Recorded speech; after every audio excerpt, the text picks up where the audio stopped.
chat to actually pick it up, you know, what banter is like between footballers, and you know, I'm starting to get that with the players now. You know, I understand a lot more than I can actually speak, and that's a good thing sometimes, but it's a bad thing when you want to say something back and you're having a little bit of a laugh and a joke with the players.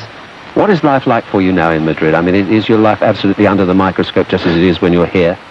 More so. It's the only thing that I find hard, I must admit. In Manchester, I could do certain things, and I could, you know, pop to the supermarket, pop to Marks and Spencer's or Tesco's, and yeah, that's one thing I love. You're still in the papers doing it, mind you. No, I must admit, for the first couple of times when I used to do it in Manchester, I wasn't in the papers. You know, there was a couple of paparazzi there, but, you know, after a while, people got used to me going down to Marks and Spencer's, and I knew the girls in Marks and Spencer's and the ladies, and they always helped me out with getting fruit organised for Victoria and stuff like that, and I was able to do them sort of things, but in Madrid it's impossible, because at the moment I've got 4 or 5 cars that just literally sit outside my front gate, follow me everywhere I go. Photographers? Photographers, film crews. Film crews as well? Crews. And this is after probably being here over a year, more than a year now, and you know, I must admit it is tough. If it was just me and Victoria, then we're used to that, but we take our son to school, and there's 2-3 film crews outside the school filming, you know, my son going into school, and that's what I find difficult. How does the little boy, Brooklyn, how does he react to that? I suppose he sees it as normal. He expects every daddy to have a film crew up. Yeah, that's the thing that we've done with, you know, the boys, really. We've kept them away. You know, whatever people say, you know, we keep our sons out of the spotlight and out of the limelight as much as we can. Obviously, we're parents, so we take them everywhere we can. You know, it's one thing we have done is kept them as much as possible out of the spotlight.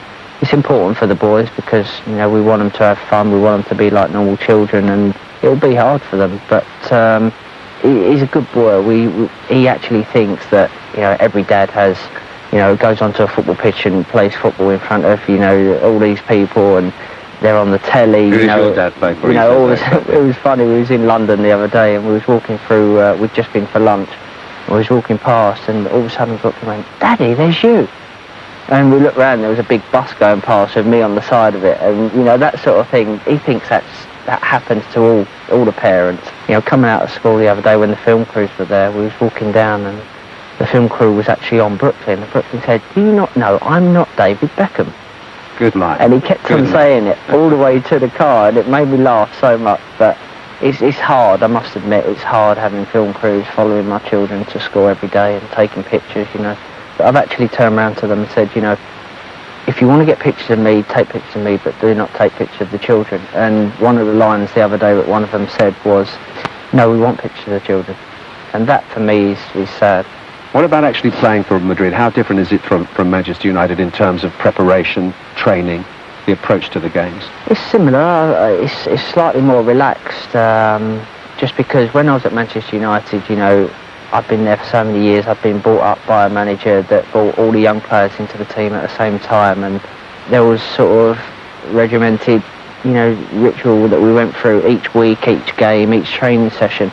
Whereas obviously it's different in Spain. You know, we train at the same sort of time, but training's slightly easier and not as intense as it was at Manchester.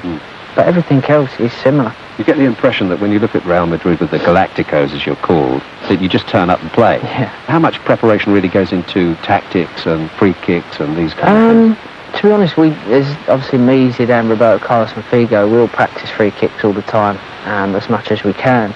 Yeah, we watch the videos before the games, but when we was at Manchester, we do it more. But I think with the club, as you say, the Galacticos, like, you know, they're sort of nicknamed by the press and the club and the fans. I think it is sort of like, turn up, you go and play. Great players should perform, no problem. But, you know, when you perform, it's great. But when you don't, you know, you know about it. Because, of course, you had a disappointing season last season, didn't you? You won nothing. No, well, for 6 months it was great. We were playing great football, you know, entertaining football, winning things, winning every game that we played in. And then we lost the cup final, and it all went sort of downhill from there. And yeah, it was disappointing because you know, you're at a club like Real Madrid. It's like when you're at Manchester United and we won nothing that year, and then we went on the year after and won the treble. You know, it's disappointing when you don't win anything.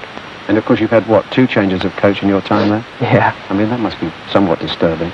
Yeah, it's something that we're not used to. I'm not used to. I think the Spanish players are, and the players that have been there for a while, they're used to seeing managers come in and out quite regular. But for the likes of me, Michael and Jonathan, it's different.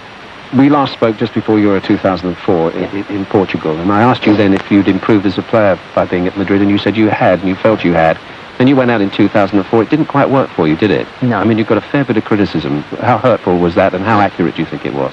I think, of course, it's hurtful because, it's what I love doing, it's what I enjoy doing, football, and, it's what I've always wanted to do my whole life and my whole career. So when people criticise that, people have always sort of criticised what I've done off the pitch with the endorsements, but on the pitch I've never really been that criticised. So when I do have not a bad game, because I don't think I had a bad game in the championships, but I wasn't up to my standards, and people noticed that, and that's what I got criticised for. And of course it hurts, and yeah, to a certain extent I wasn't performing as well as I can do, but the criticism I take sort of with a pinch of salt now, because I'm used to it.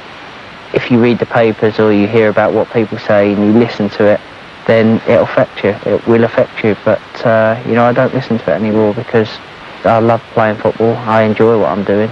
I don't play football for the people that criticise me. I play football because I love doing it. That's what you do. Yeah. David Beckham, the England captain, talking there to Desmond Lynam in some detail. Let us know